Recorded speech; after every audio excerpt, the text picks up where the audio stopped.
باب دوا المبتونی، مبتون کی دوا. مبتون کہتے ہیں پیٹ کی بیماری کو، یعنی جس کے پیٹ میں تکلیف ہو تو اس کو کیا دوا دی جائے.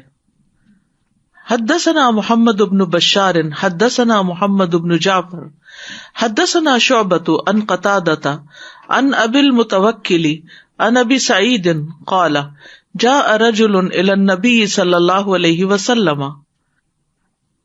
ابو سعید کہتے ہیں کہ ایک شخص نبی صلی اللہ علیہ وسلم کے پاس آیا. فقال ان اخی استطلق بطنہ، کہنے لگا کہ میرے بھائی کا پیٹ چل پڑا ہے، یعنی موشنز ہو رہے ہیں. فقال اسقہ عسلا، آپ نے فرمایا اس کو شہد پلاؤ. فسقاہ، تو انہوں نے اس کو پلایا. فقال انی سقیتہ، تو آ گیا آپ صلی اللہ علیہ وسلم کے پاس اور کہنے لگا کہ میں نے اس کو شہد پلایا ہے. فلم یزدہ الا استلاقا، تو اس کی بیماری میں اضافہ ہی ہوا ہے. استطلاق یعنی پیٹ چلنے میں اور اضافہ ہو گیا ہے. فقال صدق اللہ وکذب بطن اخیک، تو نبی صلی اللہ علیہ وسلم نے فرمایا کہ اللہ تعالیٰ نے سچ فرمایا ہے اور تیرے بھائی کا پیٹ جھوٹا ہے.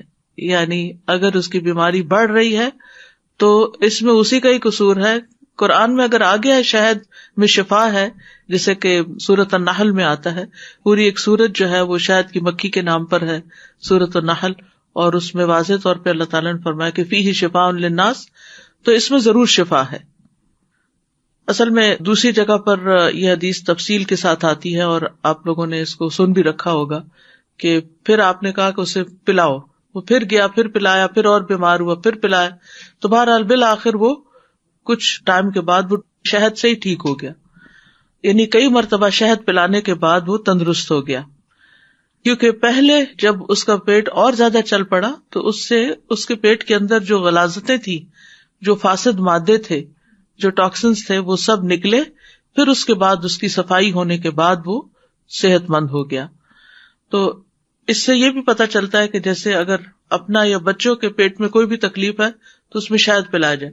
ویسے تو اگر ہر مہینے انسان 3 دن صبح نہار پیٹ شہد پیتا ہے، ڈائریکٹ شہد پینا، یعنی پانی میں گھول کے نہیں، شہد کو ڈائریکٹ لینا اپنی حسب طبیعت، کیونکہ یہاں مقدار تو نہیں بتائی گی، آپ 1 چمچ لیں، آپ 2 چمچ لیں، کچھ لوگ زیادہ لے سکتے ہیں، کچھ کم. تو ایسا انسان جو ہے وہ بیمار نہیں پڑتا.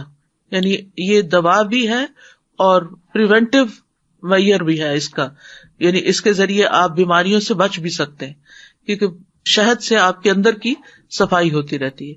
بہت دفعہ انسان کے اسٹمک کے اندر ایسی چیزیں جمع ہو جاتی ہیں ناقص قسم کی خوراک کھانے کی وجہ سے، جو ایکسٹرا میوکس وغیرہ ہوتا ہے وہ آنتوں کے اندر لگ جاتا ہے، جس کی وجہ سے پھر فوڈ صحیح طور پہ ڈائجسٹ نہیں ہوتی اور وہ ویسے ہی نکلنے لگتی ہے یا تکلیف دیتی ہے.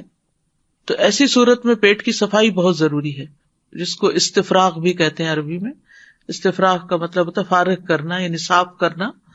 اور اطباء اس طریقے کو اختیار کرتے ہیں، یعنی مختلف طرح کی دوائیاں ایسی دیتے ہیں کہ جس سے انسان ڈی ٹاکس ہو اور پھر اس کے بعد غذا جو ہے وہ انسان ڈائجسٹ کر سکتا ہے اور صحت مند ہو جاتا ہے. So it's now scientifically proven that drinking honey, especially in cases of diarrhea, it contains the growth of the bacteria that causes diarrhea. So in this case, like this man had to be given honey and he kept passing motions, it's quite possible that because that growth of the bacteria got contained, so it got flushed out of the system. And even the pediatricians now say that for any child above the age of 1, if he or she has some kind of gastroenteritis issue, it's better to stay at home and give them honey for the issue to get passed out. But there's one thing that they also say, that do not give honey to a child ranging from 0 month to 12 months. Anyone before the age of 1. Why? Because body has not develop those enzymes which will digest and break down honey. So we just have to be careful in the age range. حافظ ابن حجر جو بخاری کے شارح ہیں وہ لکھتے ہیں کہ شہد نے پہلی مرتبہ پینے سے فائدہ نہ دیا، کیونکہ بیماری کے لیے جس قدر مقدار اور کیفیت درکار تھی، یعنی جتنی دینی چاہیے تھی شہد، وہ اس سے کم تھا، تو اس کو فائدہ نہیں ہوا. اور اگر وہ مقدار زیادہ کی جاتی تو کوئی اور بیماری بھی ہو سکتی تھی. اس لیے کم مقدار میں بار بار پلائی گئی تاکہ اللہ کے حکم سے وہ مریض صحت یاب ہو جائے. یعنی بیماری کے علاج کے لیے ڈاکٹر کی یا حکیم کی اسی لیے ضرورت ہوتی ہے کہ وہ مریض کی کنڈیشن کو دیکھ کر یہ ڈٹرمن کرتا ہے کہ اس کو کتنی مقدار میں چیز دینی ہے. بچے کی عمر کیا ہے, یا بڑا ہے انسان, یا بوڑھا ہے, یا اور بیماریاں کتنی ہیں, اور اس کو کتنا دیا جا سکتا ہے, یہ سب کچھ بھی دیکھنا چاہیے. یعنی یہ نہیں کہ انسان کہے کہ میں ایک دن میں ٹھیک ہونا چاہتا ہوں لہٰذا پوری بوتل پی جاؤں, تو وہ اس کو نقصان بھی دے سکتی ہے. اسی لیے حکیم اور حکمت کی ضرورت ہوتی ہے, اور حکیم کو حکیم کہتے بھی اس لیے ہیں, اس کی وہ پوری وزڈم اور سینس کام کرتی ہے جب وہ مریض کا علاج کر رہا ہوتا ہے. اس حدیث سے یہ بھی بات پتہ چلتی کہ نبی صلی اللہ علیہ وسلم نے جو فرمایا کہ اللہ تعالیٰ نے سچ فرمایا, صدق اللہ وکذب بطن اخیک, تمہارے بھائی کے پیٹ نے جھوٹ کہا. تو اس سے یہ پتہ چلتا ہے کہ اگر کوئی چیز وحی کے متعارض یا وحی کو کنٹراڈکٹ کرتی ہے یا اس کے مخالف آتی ہے تو اس کو جھٹلایا جائے گا, وحی کو نہیں جھٹلایا جائے گا. جیسے کہ نجومی کی تکذیب کرنا واجب ہے. مثلا کوئی شخص آپ کو دیکھ کے, آپ کا چہرہ دیکھ کے, یا آپ کے بال دیکھ کے, یا آپ کا ہاتھ دیکھ کے یہ کہتا ہے کہ آپ کی زندگی میں ایسا اور ایسا ہونے والا ہے, تو ہمارا دین ہمیں کیا حکم دیتا ہے کہ اس کو جھٹلاؤ کہ یہ نہیں ہونے والا. یعنی نجومی کی تصدیق نہیں کرنی چاہیے, کیونکہ نجومی کی تصدیق کرنے والے کی 40 دن تک نمازیں قبول نہیں ہوتی. یعنی اتنا بڑا گناہ ہے. اور نجومیوں کے پاس جانا یا ایسے ہی شغل میں بھی کسی کو ہاتھ دکھانا اور لکیریں دکھانا اور مستقبل کا حال ذائچوں سے معلوم کرانا یا کسی سے چوری کا حال معلوم کرانا, یہ سب چیزیں ہمارے دین کے خلاف ہیں.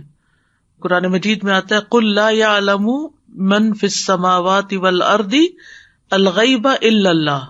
سورۃ النمل کی آیت ہے, کہہ دیجئے کہ اللہ کے سوا آسمانوں اور زمین میں جو بھی غیب ہے وہ کوئی نہیں جانتا سوائے اللہ کے. یعنی اللہ کے سوا کوئی بھی غیب کو نہیں جانتا. اسی طرح اگر کوئی بھی ریسرچ قرآن و سنت سے کنٹراڈکٹ کرتی ہے تو چاہے وہ کتنی ہی پروون ریسرچ ہو, اس کو ہم جھٹلائیں گے, قرآن و سنت کو نہیں جھٹلائیں گے. اسی طرح اللہ سبحانہ تعالیٰ کی جتنی بھی باتیں ہیں وہ سب سچی ہیں. قل صدق اللہ. اسی لیے قرآن مجید کی تلاوت کے بعد اکثر لوگ صدق اللہ العظیم پڑھتے ہیں کہ ہم قرآن کے اندر آنے والی چیزوں کی تصدیق کرتے ہیں. اور یہ جو آپ نے بات کی نا سال تک بچے کو نہ پلائیں, اس کو بھی ذرا ریوائز کرنا چاہیے کہ کیا بالکل ہی منع ہے یا تھوڑی بہت دی جا سکتی, جیسے گھٹی کے طور پر لوگ تھوڑی سی شاید چٹا دیتے ہیں یا کچھ. تو میرا خیال ہے کہ زیادہ مقدار میں بچے کو کوئی بھی چیز نہیں دینی چاہیے, ورنہ یہ ہے کہ علاج کے طور پر تھوڑی سی پانی میں چند ڈراپس ڈال کے یا ویسے اگر دیا جائے تو میرا خیال ہے کہ حرج نہیں. I was advised this by the doctor because when my daughter was born, we thought as a form of technique we'll give her honey or date. So the pediatrician was there. So they said you can use the date but avoid honey up to ہاں, date. اس تحنیک میں نبی صلی اللہ علیہ وسلم نے date ہی use کی ہے, honey نہیں یوز کی, کیونکہ انسانی حواس جو ہیں وہ غلطی سے پاک نہیں ہو سکتے. ہمیں بعض اوقات دیکھنے میں, بعض اوقات سننے میں, بعض اوقات بات کو سمجھنے میں غلطی ہو جاتی ہے, لیکن یہ ہے کہ اپنی کم فہمی کی وجہ سے قرآن و سنت کی بات کو جھٹلایا نہیں جا سکتا.